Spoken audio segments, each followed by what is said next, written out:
Okay, so let's do this collective.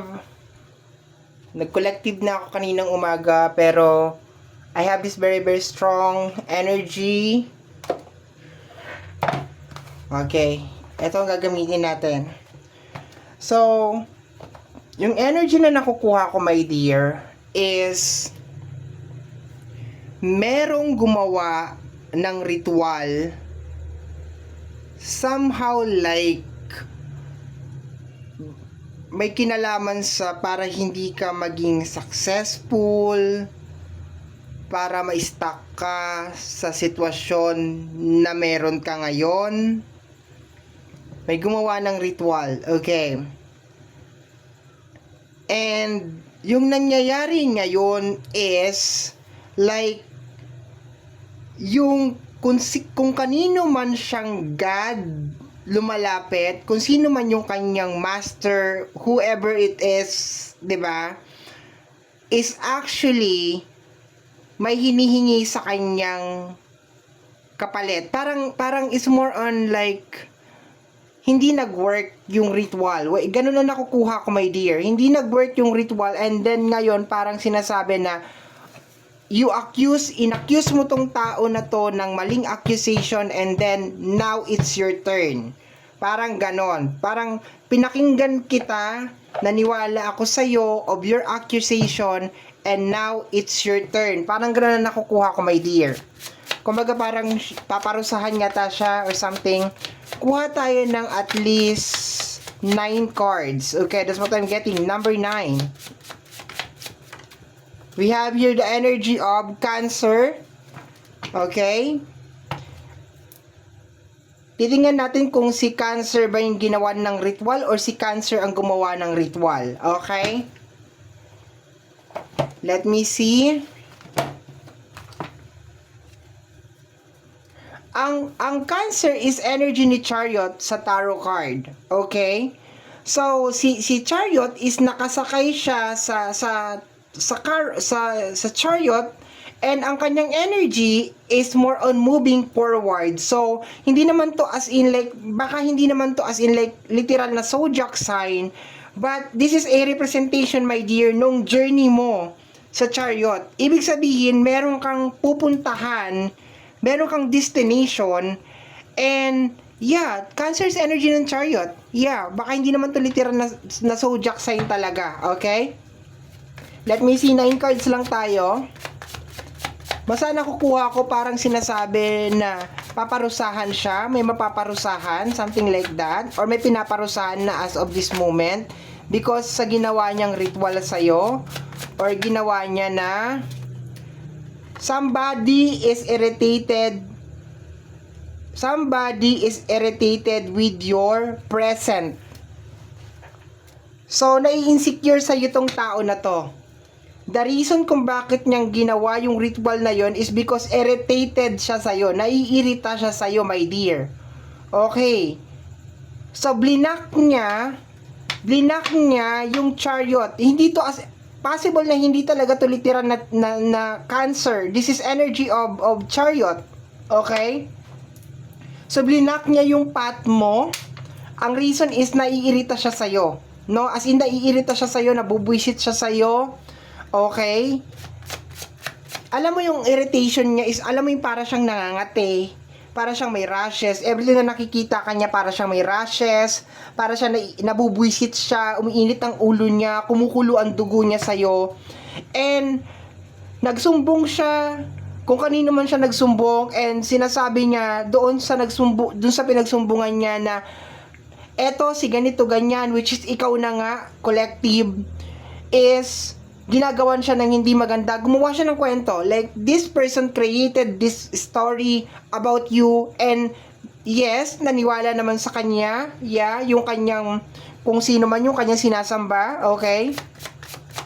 Naniwala siya doon sa kwento nitong tao na ito.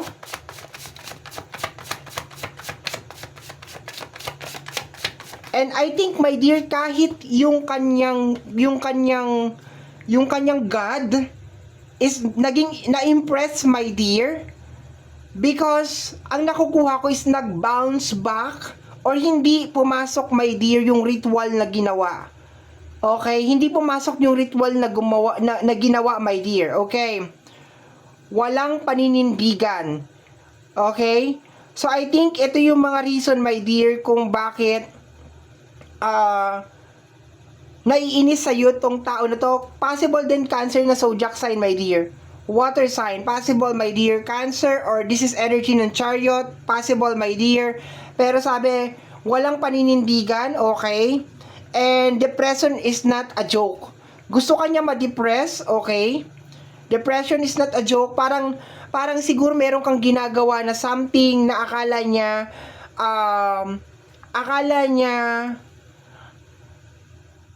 niya intention mong nag-i-depress yung mga tao. Actually, ang nakukuha ko dito na energy is more on parang masama ka na tao. Yun ang sinasabi niya dito, na parang ginagawa mong joke yung depression, na wala kang paninindigan. Ito yung mga comment niya sa'yo, my dear. No? Na, in short, parang napakasama mong tao. No? Na parang sinasabi niya na hindi mo deserve na maging successful because napakasama mong tao. Yun ang sinasabi ng tao na to, my dear.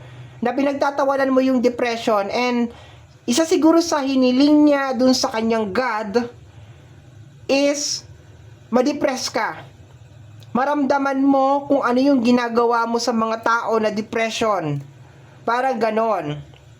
And over here, sa card ko is the energy ng Justice card sa may gilid, okay? Napansin ko lang ngayon, okay? Justice card. Yes, gusto niya ma-stuck ka sa isang situation, my dear. Gusto niya ma-stuck ka sa isang situation, financial problem, gusto niya na ma-depress ka, okay? Maybe this person is like telling, di ba pag wala kang paninindigan, sinungaling ka, di ba? Probably baka nagsasabi ka ng mga bagay-bagay and then hindi mo naman napapanindigan, hindi mo naman napapatunayan. As in, iritado lang talaga sa itong tao na to, my dear. And pakiramdam niya na siguro nagkukos ka sa kanya ng depression, pero hindi naman ganun siguro ang gusto mong mangyari. Pero to the point, my dear, na nag-bounce out or hindi pumasok yung ritual na ginagawa niya sa'yo, there is a possibility, my dear, na itong tao na to ay nadidepress sa'yo. Nai-irritate nga siya eh. So nadidepress siya. Every na nakikita kanya, nadidepress siya. Kasi yung ginagawa mo is masyado niyang pinapakialaman. Masyado siya nag-i-interfere, masyado siya nakikisali, masyado siya nakikisawsaw. Gusto niya na imaniobra yung ginagawa mo, and yeah. So nadidepress siya sa'yo. And sinabi niya dun sa God niya na itong tao na to nagkokosto ng depression sa mga tao, kahit na siguro sa kanya lang naman yung depression na yun. Siya lang naman yung nadidepress sa'yo. Siya lang naman yung nai-stress sa'yo. And sinabi niya dun sa God niya na gusto ko maramdaman niya yung depressed na nararamdaman ko. Kaya siya nadidepress kasi pakialamera siya or pakialamero siya. That's the point of it. And then sinasabi niya na sinungaling ka, wala kang paninindigan. Okay? Let me see. Bigla lang itong pumasok sa akin, my dear. Like, bigla siyang pumasok and I said, oh sige, i-record ko siya. Ang pasok sa akin is more on parang may gumawa ng ritual, and ngayon para nag-uusap sila nung God niya, and sinasabi nung God niya na nagpunish ka ng isang tao na dapat hindi naman pinapunish. Nagkaroon ka ng wrong judgment, nagkaroon ka ng wrong interpretation sa ginagawa niya, and now it's your turn. Kumbaga parang pinahamak mo ko. 'Di ba? Pinahamak mo ko, gusto mo kong gumawa ng masama, gusto mo kong mag-punish ng isang tao na hindi naman talaga punishable. Kaya ang nangyari, nagre-return sa kanya, nagbaback sa kanya lahat.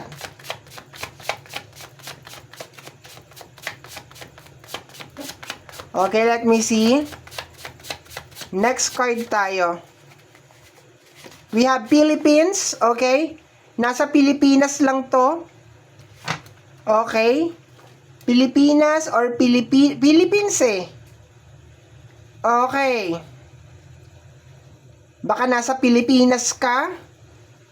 Teka lang ha, iaano ko siya. I think baka nasa Pilipinas ka. Okay, maybe you are in the Philippines as of this moment habang pinapanood mo to. Okay.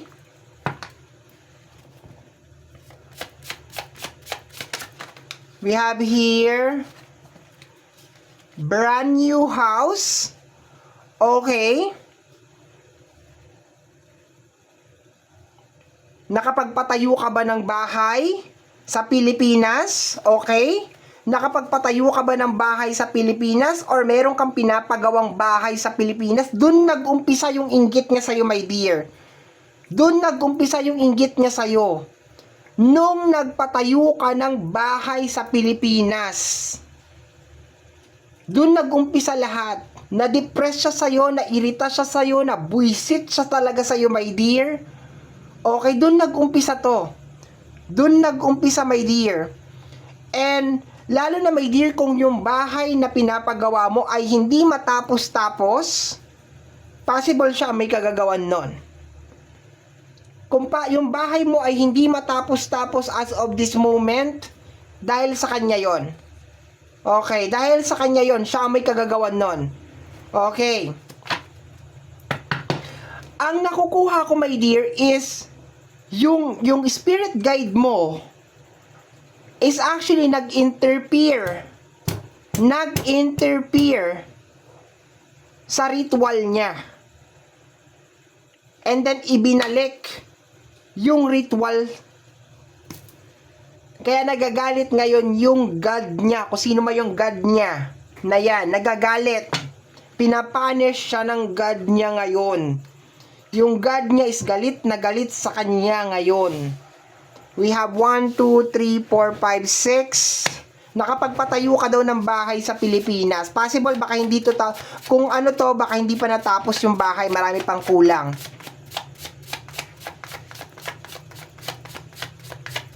Nainggit sa'yo, nainggit, kaya ginawang ka ng ritual.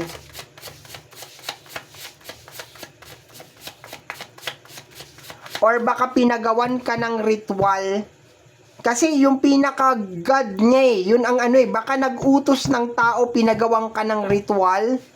Ngayon, yung gumawa ng ritual, kasi God God ang nakukuha ko So, posibleng pinagawan kanya ng ritual to somebody. Ngayon, yung gumawa ng ritual, bumalik sa kanya yung ginagawa niya, kaya ang nangyayari is sinisisi niya ngayon itong kung sino tong nagpagawa ng ritual. Ngayon, nagkakaroon sila ng away, nagtetensyon silang dalawa. Ayun, naintindihan ko na. Pinagawa niya. Kasi sabi ko, God niya, yung God niya. Ibig sabihin, may inutusan siya na tao. May inutusan siya na gumawa ng ritual.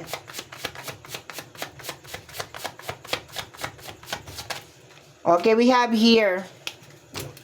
Father, forgive them, for they, pinakapaborito ko, my dear, to na verse. Galing to sa Luke 23:34. At lagi ko tong sinasabi, my dear, every single day. Father, forgive them, for they don't know what they are doing. Kahit siguro, my dear, inaatake ka na at nararamdaman mo na yung pag-aatake niya, never kang gumante.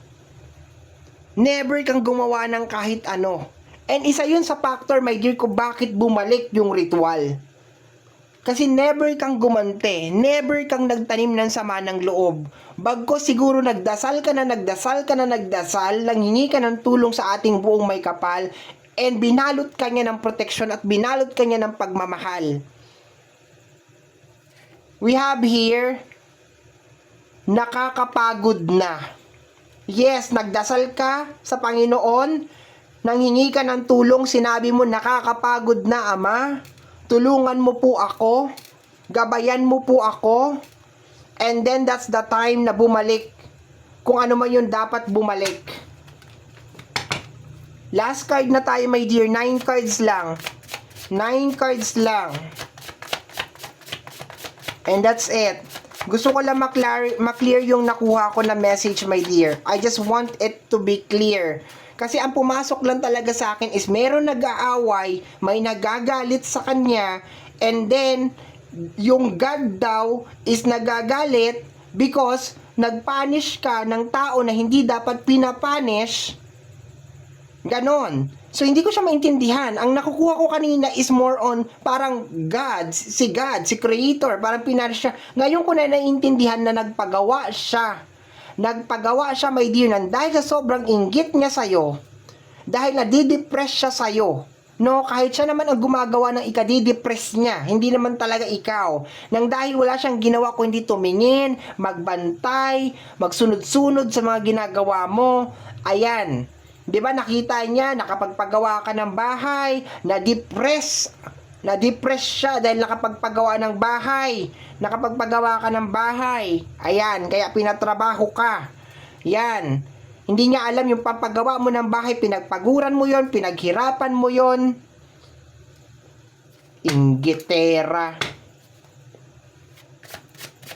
Nagdasal ka sa Panginoon, sabi mo, Father, forgive them, for they don't know what they are doing. Na-amaze sa'yo ang Panginoon, my dear, kasi hindi ka gumante, bagkos hiningi mo pa siya ng tawad sa Panginoon. Kaya ang nangyari, tinanggal ng Panginoon kung ano yung ginagawa sa'yo. Tinanggal niya at ibinalik niya doon sa gumagawa. Ngayon, bumalik doon sa mangkukulam, yung ginagawa, ngayon nag-aaway na silang dalawa. May tendency pa niyan. Pag hindi sila magkasundo dahil mangkukulam yung kalaban niya, kulamin talaga siya niyan.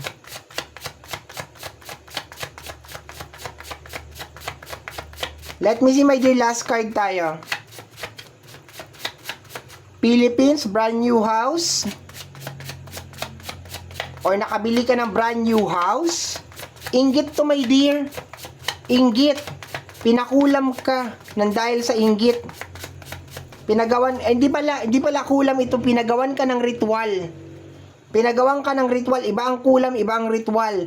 Pinaritwalan ka, my dear, para hindi maghirap ka, hindi matuloy yung mga ginagawa mo sa buhay.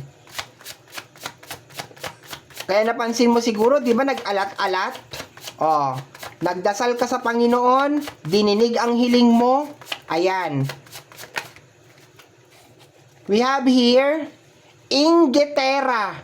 My dear, oh, Inggitera. Oh, ilan yan? 1, 2, 3, 4, 5, 6, 7, 8, 9.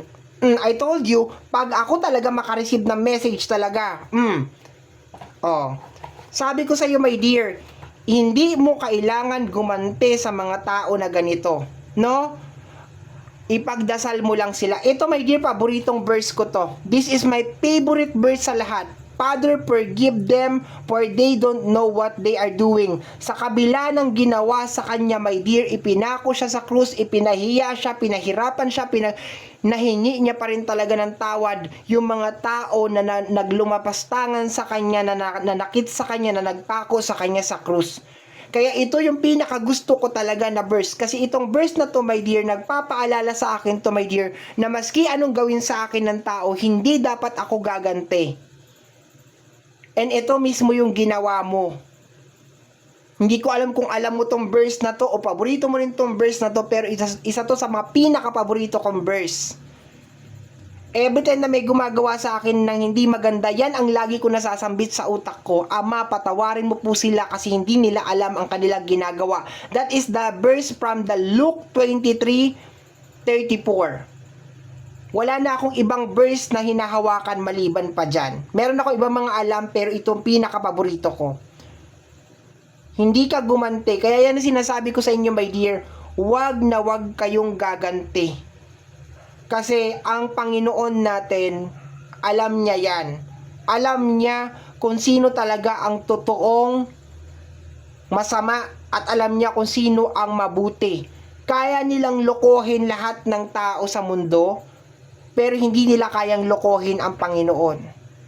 O ngayon, sino nag-aaway? Silang dalawa ngayon ang nag-aaway. Yung inutusan niya, pati siya nag-aaway silang dalawa. Or baka hindi nga niya alam, kaya nagkakaganyan ang buhay niya kasi tinitira na siya nung kanyang best friend. Kanyang magkaibigan yan, dalawang yan. Mag-best friend yan. Ayan.